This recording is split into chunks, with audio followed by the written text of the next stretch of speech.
George Harrison আয়োজিত কনসার্টের নাম কি ছিল? এটা মুক্তিবাহিনীর প্রধান সেনাপতি ছিলেন। অপারেশন সার্চলাইটের নেতৃত্ব দেন কে?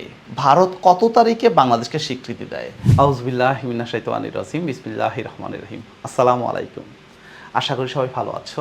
আমাদের ধারাবাহিক সাজেশন ক্লাসে আজকে পোস্টার দেখেই বোঝা যাচ্ছে যে আজকে ক্লাস হচ্ছে অষ্টম শ্রেণীর বিজিএসের আমাদের মুক্তিযুদ্ধ। এই অধ্যায়ের এমসিকিউর একটা স্পেশাল সাজেশন ক্লাস আজকে হবে ইনশাল্লাহ। আশা করি সবাই সাথেই থাকবা। আর আরেকটা বিষয়, পোস্টারটা মনে হয় কেমন হয়েছে একটু কমেন্টে জানাবা। শুরুতেই 1 নম্বর অবজেক্টিভ, মুক্তিবাহিনীর চিফ অফ স্টাফ কে ছিলেন? হ্যাঁ, তো এখানে তারা কিছু তথ্যের প্রয়োজন। তথ্যটা হচ্ছে যেমন ওসমানী প্রধান সেনাপতি, এমএরফ chief of staff, A K Khandakar deputy chief of staff, K M Shafiullah নাম থেকে আসছে এস ফোর্সের অধিনায়ক ছিলেন উনি। ইউসুফ আলী, মুজিবনগর যে সরকার ছিল সেই সরকারের স্বাধীনতার ঘোষণাপত্রের পাঠ করেন উনি। তো সেক্ষেত্রে এখানে বলছে কি চিফ অফ স্টাফ কে ছিলেন? তাহলে চিফ অফ স্টাফ হবে হচ্ছে আব্দুর রফ হবে। আচ্ছা, তারপরে বলছে কে মুক্তিবাহিনীর প্রধান সেনাপতি ছিলেন? একটু আগে কিন্তু পড়েছি ওসমানী। হ্যাঁ, তার মানে MG Usmani, colonel MG Usmani. তারপরে মুজিবনগর সরকারের প্রধানমন্ত্রী কে ছিলেন? আমরা জানি প্রথম প্রধানমন্ত্রী তাজউদ্দিন আহমেদ। হ্যাঁ, তাজউদ্দিন আহমেদ। তার মানে হচ্ছে আমরা যদি দেখি 1 নাম্বার যে অবজেক্টিভ সেটার হচ্ছে চিফ অফ স্টাফ ছিলেন হচ্ছে কর্নেল আব্দুর রব। 2 নাম্বার যেটা মুক্তিবাহিনীর প্রধান সেনাপতি ছিলেন সে হচ্ছে ওসমানী। আচ্ছা, 3 নাম্বার যেটা সেটা হচ্ছে প্রধানমন্ত্রী ছিলেন প্রথম মানে মুজিবনগর সরকারের, সেটা হচ্ছে তাজউদ্দিন আহমেদ। বুঝতে পেরেছি।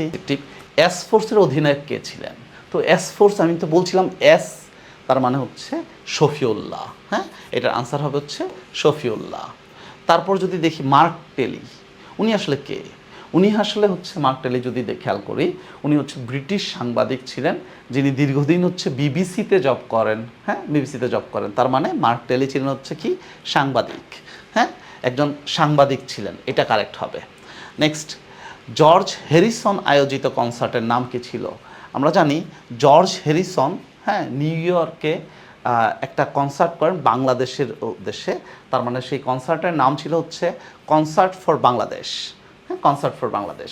তার মানে এখানে যে অপশনগুলো আমরা দেখতে পাচ্ছি, মার্কিন কনসার্ট এটা কিন্তু না, তারপর স্বাধীন বাংলা কনসার্ট এটাও কিন্তু না, concert for Bangladesh that's mean Bangladesh concert, এটার আনসার হবে বাংলাদেশ কনসার্ট।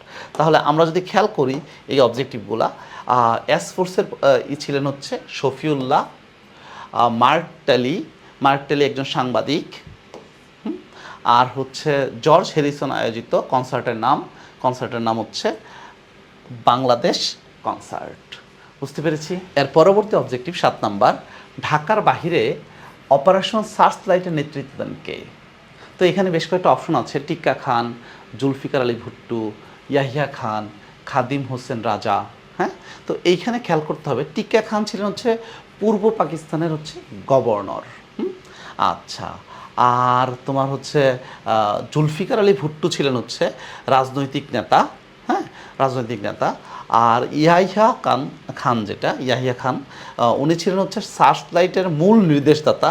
আসলে উনি পাকিস্তানের প্রেসিডেন্ট ছিলেন। তো আর আরেকটা বিষয় খাদিম হোসেন রাজা, উনি আসলে ব্যাপার এই সার্চলাইটের যে পরিকল্পনা, এটার যে নেতৃত্ব দেওয়া উনিই দেন। তার মানে ঢাকার বাহিরে অপারেশন সার্চলাইটের নেতৃত্ব দেন খাদিম হোসেন রাজা। হ্যাঁ, আচ্ছা, নেক্সট, এবারের সংগ্রাম আমাদের মুক্তির সংগ্রাম, বঙ্গবন্ধুর এই উক্তি প্রকাশ পেয়েছে, কি প্রকাশ পেয়েছে এটাতে? হ্যাঁ, আচ্ছা, এখানে 1 নম্বরে যেটা আছে সেনাবাহিনীর গণহত্যার তদন্ত। আসলে এবারের সংগ্রাম মুক্তির সংগ্রাম, তো এই কথা দিয়ে কিন্তু আসলে এইটা প্রকাশ পায় না। তার মানে এটা কিন্তু হবে না হয়তোবা। হ্যাঁ, এটা হবে না, এটা আমরা আগেই বাদ দিলাম। নেক্সট, বাঙালির মুক্তি। হ্যাঁ, এবারের সংগ্রাম মুক্তির সংগ্রাম, তার মানে এটা বাঙালির মুক্তি প্রকাশ পাচ্ছে।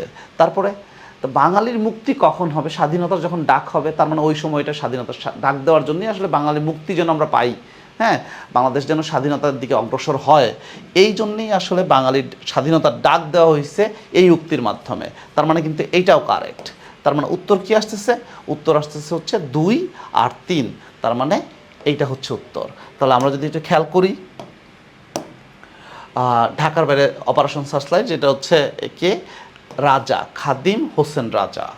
আর হচ্ছে 8 নাম্বার এবারে সংগ্রাম মুক্তির সংগ্রাম, এটা হচ্ছে কি, এটা হচ্ছে বাংলার স্বাধীনতার ডাক আর বাঙালির মুক্তি। নেক্সট 9 নাম্বার অবজেক্টিভ যেটা, সেটা হলো হচ্ছে মুক্তিযুদ্ধের যৌথ বাহিনীর কমান্ডার ছিলেন কে? এটা হচ্ছে জগজিৎ সিং অরোরা। হ্যাঁ, জগজিৎ সিং অরোরা মুক্তিবাহিনীর যৌথ বাহিনী বলতে বোঝাচ্ছে কি, আসলে বাংলাদেশ এবং ভারত মিলে যে বাহিনীটা গঠন করেছে তার নাম হচ্ছে যৌথ বাহিনী, আর তার কমান্ডার ছিলেন হ্যাঁ জগজিৎ সিং অরোরা। তার মানে এইটা হচ্ছে এটার আনসার। আচ্ছা, তারপরে দেখি ঐতিহাসিক 7 মার্চের যে ভাষণটা আছে, হ্যাঁ 7ই মার্চের যে ভাষণটা আছে, সেটার বৈশিষ্ট্য কোনটি? 1 নাম্বার অসহযোগ আন্দোলনের ডাক। হ্যাঁ, ওই সময়টা 7ই মার্চ যেটা করা হয়েছে সেটা হচ্ছে তারা বলা হয়েছে যে অফিস আদালতে যাবে না, সরকারকে সহায়তা করা হবে না। তার মানে এটা কিন্তু সঠিক, হ্যাঁ এটা সঠিক। আচ্ছা, তারপরে একটু চেক আউট করি, আমরা একটু খেয়াল করি, যদি দেখি সরকারের সহযোগিতা করা অবশ্যই না। তারপরে নির্বাচনের দাবি জানানো, না এইটা না। আর হচ্ছে অনিয়মতান্ত্রিক ক্ষমতা দখল, এটাও না। 7ই মার্চের ভাষণের অন্যতম বৈশিষ্ট্য ছিল হচ্ছে অসহযোগ আন্দোলনের ডাক। এই যে এই স্লাইডটা, বিশ্বাস করো তুমি, অনেক অনেক অনেক গুরুত্বপূর্ণ। এখানে বাংলাদেশকে যে 11টা সেক্টরে বিভক্ত করা হয়েছিল মুক্তিযুদ্ধের সময়, সেই সেক্টরগুলোর নাম এবং জেলার নাম এখান থেকে অবজেক্টিভ আসবেই। তো আমরা 1 নং সেক্টর, সেটা হচ্ছে চট্টগ্রাম এবং পার্বত্য চট্টগ্রাম নিয়ে। 2 নং সেক্টর যেটা হচ্ছে ঢাকা, কুমিল্লা, নোয়াখালী, ফেনীর আংশিক, হ্যাঁ এগুলো। 3 নং সেক্টর যেটা, সেটা হচ্ছে সিলেট, হবিগঞ্জ, ব্রাহ্মণবাড়িয়া। 4 নম্বর সেক্টর যেটা, সেটা হচ্ছে মৌলভীবাজার, সুনামগঞ্জ ও সিলেটের পূর্বাঞ্চল। 5 নং সেক্টর হচ্ছে সুনামগঞ্জ, নেত্রকোনার অংশ। 6 নং সেক্টর হচ্ছে রংপুর, লালমনিরহাট, কুড়িগ্রাম, নীলফামারী। আচ্ছা, পরবর্তীতে যদি দেখি আমরা, 7 নম্বর সেক্টর রাজশাহী, পাবনা, বগুড়া। 8 নম্বর সেক্টর কুষ্টিয়া, যশোর, খুলনা, ফরিদপুর, ঝিনাইদহ, মাগুরা। 9 নম্বর সেক্টর হচ্ছে বরিশাল, পটুয়াখালী, ভোলা, বাগেরহাট, পিরোজপুর, ঝালকাঠি। 10 নম্বর সেক্টর হচ্ছে নৌ কমান্ড, সমগ্র বাংলাদেশের নদী ও সমুদ্র এলাকা। আর 11 নম্বর সেক্টর হচ্ছে ময়মনসিংহ, টাঙ্গাইল, জামালপুর, শেরপুর।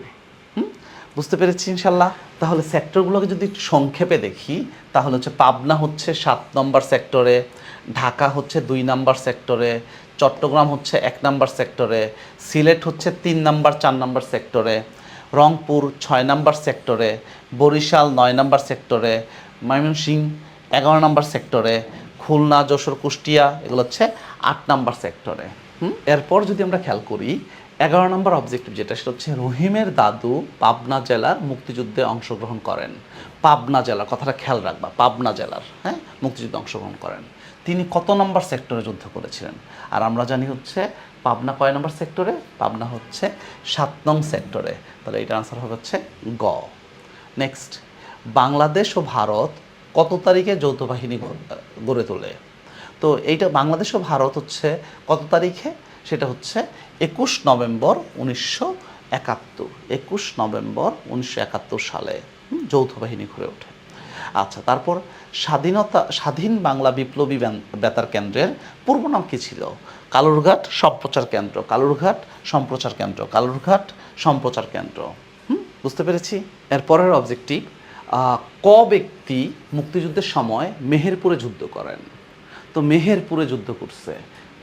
তো এখানে এই তাহলে মেহেরপুর কোন অঞ্চল অন্তর্ভুক্ত? এটা হবে হচ্ছে 8 নং সেক্টর অন্তর্ভুক্ত।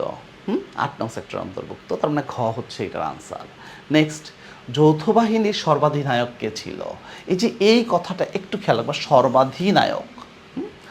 তো এখানে যদি বলা হয় হচ্ছে যে পূর্বাঞ্চলীয় যে অভিযান, এটা নেতৃত্ব দেন কে? তাহলে সেটা হবে হচ্ছে জগজিৎ সিং অরোরা। তবে সর্বাধিনায়ক যখন বলবে, তখন আমরা সেখানে সুপ্রিম কমান্ডার যেটা, সেটা হবে হচ্ছে কি? সেটা হচ্ছে শ্যাম মানেকেশ। শ্যাম মানেকেশ হবে হচ্ছে সেটার হচ্ছে আনসার। তার মানে যৌথ বাহিনীর সর্বাধিনায়ক, যেহেতু এখানে সর্বাধিনায়ক কথাটা বলছে, সো দ্যাট এটার আনসার হবে হচ্ছে শ্যাম মানেকেশ। আমরা যদি পরবর্তী অবজেক্টিভ দেখি, সেটা হচ্ছে ক ব্যক্তি মুক্তিযুদ্ধের সময় মেহেরপুরে যুদ্ধ করেছে। মেহেরপুর, হ্যাঁ, কথাটা খেয়াল রাখবা, মেহেরপুর। তাহলে মেহেরপুর কোন সেক্টর অন্তর্ভুক্ত? মেহেরপুর হচ্ছে 8 নং সেক্টর অন্তর্ভুক্ত। আচ্ছা, যৌথ বাহিনীর সর্বাধিনায়ক কে ছিলেন? তো এখানে খেয়াল করতে হবে, তোমার কাছে মনে আসতে পারে যে জগজিৎ সিং অরোরা। তো উনি কিন্তু ছিল আসলে হচ্ছে নেতৃত্ব দিচ্ছেন কোন অঞ্চলে? পূর্বাঞ্চলীয় অঞ্চলে। তার মানে হচ্ছে পূর্ব বাংলায়, পূর্ব পাকিস্তানে। তো এইখানে কিন্তু সর্বাধিনায়ক যেহেতু বলেছে, সেহেতু এখানে জগজিৎ সিং অরোরা হবে না। এটার আনসার হবে হচ্ছে শ্যাম মানেকশ হবে। হ্যাঁ, শ্যাম মানেকশ। তো এই শ্যাম মানেকশ কেন হবে?